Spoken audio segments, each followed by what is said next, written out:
Primera parte. Introducción. A Pierre Pascal. Habiéndome llamado la atención una breve nota de Nicolas Verdier, descubrí este librito en la Biblioteca de Lenguas Orientales de París. A pesar de las preocupaciones de un periodo de exámenes, no lo dejé de mis manos durante toda una tarde, porque mejor que muchas novelas, estudios y ensayos, revela el misterio del pueblo ruso en lo que posee de más secreto, sus creencias y su fe. Nadie se extrañará de la oscuridad en que quedaron los relatos de un peregrino, si se tiene en cuenta las condiciones de su publicación. Vieron la luz por primera vez en Kazán hacia el año 1865 en forma muy primitiva, con muchas faltas. Hasta el año 1884 no se hizo una edición correcta y accesible de esta obra, ni era posible que en pleno movimiento socialista y naturalista tuviera mucha resonancia. Solo después del 1920 se echa en falta una nueva edición, con ocasión de que muchos corazones emigrados conocerán la nostalgia de la patria. El libro fue impreso de nuevo en 1930 bajo la dirección del profesor Beichelavsky. La presente traducción está hecha según este texto. Los relatos fueron publicados sin nombre de autor según el prefacio de la edición de 1884. El padre Pasius, abad del monasterio de San Miguel Arcángel de los Cheremios en Kazán, habría copiado su texto de un monje ruso de Athos, cuyo nombre ignoramos. Numerosos indicios nos inclinan a creer que las narraciones fueron redactadas por un religioso después de sus conversaciones con el peregrino. Esta hipótesis no quita en modo alguno al libro su carácter de autenticidad. El peregrino, simple campesino de 33 años, solo conoce el estilo oral. La redacción de sus aventuras le habría costado grandes esfuerzos, y parecería que numerosas expresiones convencionales habrían reemplazado el lenguaje arcaico y sencillo que constituye el encanto de sus narraciones. En cambio, un confidente inteligente habría podido captar exactamente el tono del peregrino y transmitir sus palabras al lector. Muchos son los místicos que no nos han comunicado sus experiencias sino con la ayuda de un cronista, que con gran arte sabe ocultarse tras los misterios que revela. ¿Acaso sea este personaje el ermitaño de Athos, o quizá el padre Ambrosio, el gran solitario de Optino, maestro de Iván Kirevetsky, amigo de Dostoyevsky, de Tolstoy, de Leontiev, entre cuyos manuscritos fueron encontrados otros 3 relatos de tono más didáctico y publicados en 1911. Los relatos pertenecerían así al movimiento literario ruso del siglo XIX en lo que tiene de más sereno y de más puro. En el tumulto de los escritos poéticos, romancescos y revolucionarios, en los que con tanta violencia se entrechocan las tendencias extremas del carácter ruso, se echaba de menos esta nota inocente y cristalina que sin duda constituye su tónica secreta. El peregrino hace que el lector penetre en el corazón mismo de la vida rusa, poco después de la guerra de Crimea y antes de la abolición de la servidumbre, o sea, entre los años 1856 y 1861. Desfilan por la obra todos los personajes de la novela rusa: el príncipe que intenta expiar su vida disipada, el conductor de postas borracho y pendenciero, y el escribano de provincias incrédulo y liberal. Los condenados a trabajos forzados pasan en caravanas hacia Siberia. Los correos imperiales agotan a sus caballos en las llanuras infinitas. Los desertores rondan en las selvas apartadas. Nobles, campesinos, funcionarios, miembros de diferentes sectas, maestros y curas de pueblo, toda esta antigua Rusia resucita con sus defectos, el menor de los cuales no es la embriaguez, y con sus virtudes, entre las que brilla con mayor esplendor la caridad, el amor espiritual del prójimo, iluminado por el amor de Dios. Todo esto encuadrado en la tierra rusa, llanura inmensa hasta perderse de vista, selvas desiertas, ventas a la vera de los caminos, iglesias de colores claros y campanas refulgentes y sonoras. Y no obstante, jamás se detiene el campesino a descubrir el rostro de estas apariencias sensibles. Cristiano ortodoxo como es, su preocupación se fija en lo absoluto.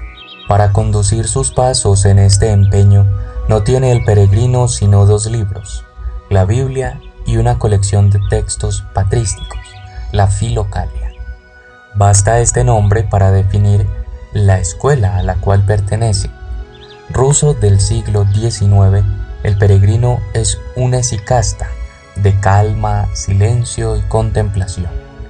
El esicasmo se remonta a los primeros siglos del cristianismo. Su origen se encuentra en el monte Sinaí y en los desiertos de Egipto. En la Iglesia oriental aparece como la corriente mística por oposición a la tradición puramente ascética que arranca de San Basilio y que domina durante mucho tiempo como consecuencia de la condenación del origenismo en los siglos V y VI. Inspirándose en Orígenes y en Gregorio de Niza, la mística oriental pone como fin del alma la definición. La naturaleza humana es buena, pero está deformada por el pecado. Hacerla retornar a su primera virtud, restablecer en el hombre hecho imagen de Dios la semejanza divina, obra de la gracia, he aquí el camino de la salvación. Bajo la acción de la gracia, el espíritu, liberado de las pasiones por la ascesis, se eleva a la contemplación de las razones de las cosas creadas y llega a veces hasta la noche luminosa, la oscura contemplación de la Santísima Trinidad.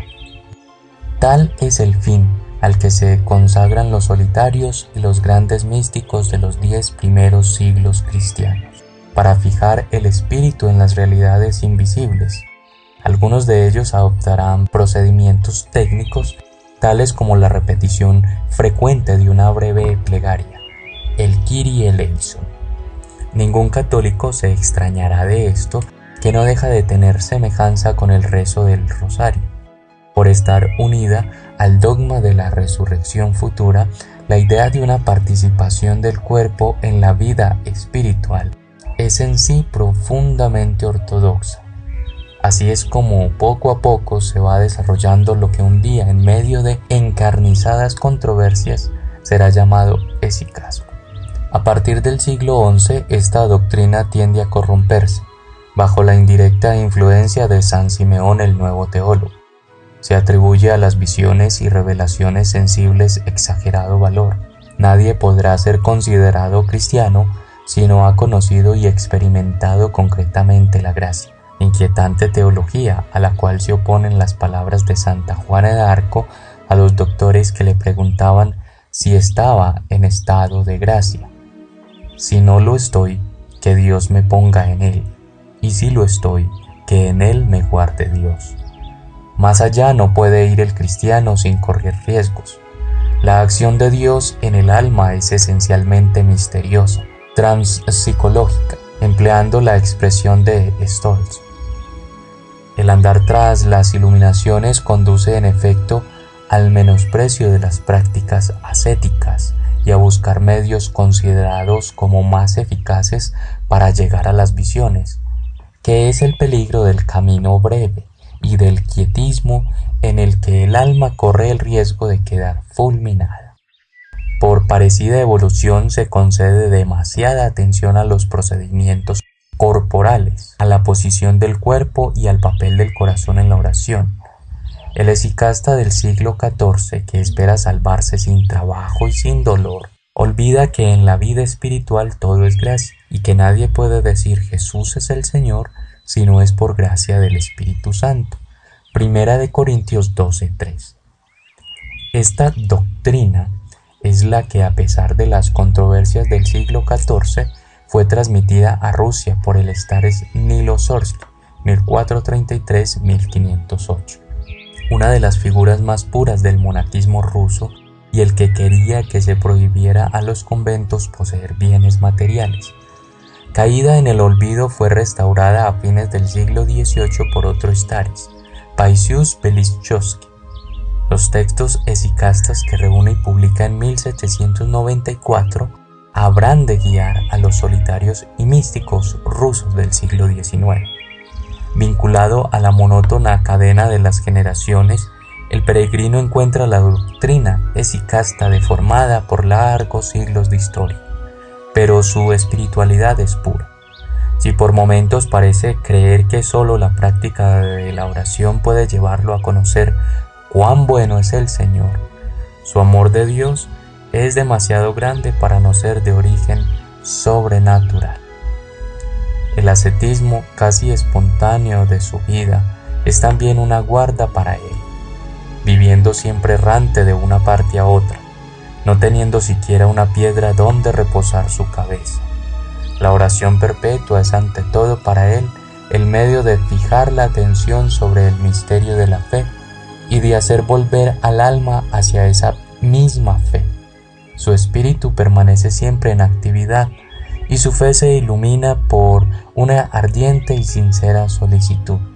La fe del peregrino no es una respetuosa emoción en presencia de poéticos misterios, sino que se nutre de enseñanzas teológicas. A quienes se dirigen a él les ofrece consejos técnicos y explicaciones doctrinales, no generosas e imprecisas exhortaciones. Como conoce al hombre a la luz de Dios, sabe también su lugar y sus deberes en el universo. La moral del peregrino no es un conjunto de reglas aprendidas, como tampoco es una higiene interior. Todas sus acciones van guiadas por el deseo de la perfección espiritual. El ascetismo es la condición de la contemplación y no tiene sentido en sí mismo. La vida espiritual queda de este modo reducida a la unidad. De la fe proceden las obras, pero sin obras la fe no existe. Procedente del mundo de la caída, de la ignorancia y de la debilidad, el peregrino se dirige hacia la nueva Jerusalén, en la que entrará entero en cuerpo y alma, cuando llegue la consumación de los tiempos. Reuniendo todas las fuerzas de su espíritu para contemplar al Ser Absoluto, recibe a veces de Cristo, el nuevo Adán, alguno de los privilegios del primer Adán. Consigue llegar a ignorar el frío, el hambre y el dolor. La misma naturaleza le parece transfigurada. Árboles, hierbas, tierra, aire, luz, todas estas cosas me dicen que existen para el hombre y que para el hombre dan testimonio de Dios. Todas oraban, todas cantaban la gloria de Dios. Este optimismo liberador no es privativo del oriente cristiano, sino que es la profunda tendencia del cristianismo. Que la creación sea buena y que después de la caída deba ser conducida en su totalidad por el camino de la salvación es cosa que la enseña San Agustín y después de él los grandes doctores medievales. Lo mismo que San Gregorio de Niza. Si la Edad Media occidental se inclina sobre todo el misterio del pecado y de la cruz, es porque las maravillosas implicaciones de la encarnación han sido ya reveladas a la conciencia cristiana por los padres. Solo las crisis y el desquiciamiento del mundo moderno han hecho que se oscurezca este sentido cósmico de la teología patrística, sin el cual el pensamiento de los grandes doctores occidentales no puede ser verdaderamente comprendido. Ante estas inmensas perspectivas, ¿puede el peregrino conducir a los que le escuchan con sinceridad? ¿Es esto privarle de su carácter ruso? Al contrario, pues es el tipo perfecto de la piedad rusa. Esta no ha llegado a formar una escuela de pensamiento, una doctrina propia, pero de la misma manera que un ícono de Novgorod, con sus colores frescos y vigorosos, ha renovado los modelos recibidos de Bizancio, así también esta piedad ha dado a las doctrinas del Oriente cristiano un tono nuevo y original, el innato sentido del misterio en el hombre. la compasión y la piedad ante el dolor y el pecado, la simplicidad de corazón que espontáneamente purifica las exaltadas doctrinas de la Edad Media bizantina, la imitación directa y casi la mímica de la vida de Cristo y de las verdades evangélicas. Tales son los fundamentos de la piedad rusa. De modo que en Rusia existe un inmenso potencial religioso, una pujante fuerza popular que no ha llegado a expresarse en una doctrina propia. Hasta el siglo XIX, la teología rusa no existe. Todo es traducido, calcado del griego o secundariamente del latín, exceptuando quizá la Edad Media rusa. La fusión, la síntesis entre el pensamiento religioso y la corriente de la piedad popular no ha sido una realidad sino en algunos casos individuales de los que el peregrino es un ejemplo. En la vida de la Iglesia, esta ausencia de unidad da a la idea religiosa rusa su trágico carácter, fuente de crisis espantosas. Abandonada a sí misma, la Iglesia rusa conoció muy pronto la injerencia del Estado. Privada de apoyo, sucumbió. El cisma vino a desgarrarla y ha ido quedando agotada y esquilmada poco a poco. En los bosques donde Nilo Sorsky realizaba su meditación solitaria, es dado ver en el siglo XVIII las trágicas hogueras de los viejos creyentes. El vigor espiritual se refugia en los eremitorios, en los monasterios de cuando en cuando irradia sobre el pueblo, pero la unidad orgánica está rota. Los grandiosos esfuerzos de los laicos por crear en el siglo XVIII una doctrina religiosa rusa se apoyan únicamente en una difusa realidad, carecen de sostén y quedan aislados. Indudablemente el alma rusa sigue siendo ante todo religiosa, pero a la fe sucede la religiosidad, y basadas en esta nacen las terribles excrescencias del oscuro fanatismo, del nihilismo total y del ateísmo militante que es el poder de las tinieblas. Enamorado de lo absoluto por una misteriosa vocación, el pueblo ruso, como todos los pueblos de Europa, ha hecho traición a su misión histórica, que es la de una civilización progresivamente impregnada de la verdad, en un activo equilibrio entre los abismos del pecado y la infinitud de la divina luz. La visión de una Rusia reconciliadora del Oriente con el Occidente, que Soloviev entrevió un instante, parece desvanecerse definitivamente, pero de un mal radical puede nacer un bien infinito. En el temor y en el temblor es donde se prepara la resurrección. Llora, llora, pueblo miserable, canta el inocente de Messorgsk, ese hermano del peregrino. Gime, gime, pueblo hambriento, que Dios tendrá piedad de ti. Jan Gauban.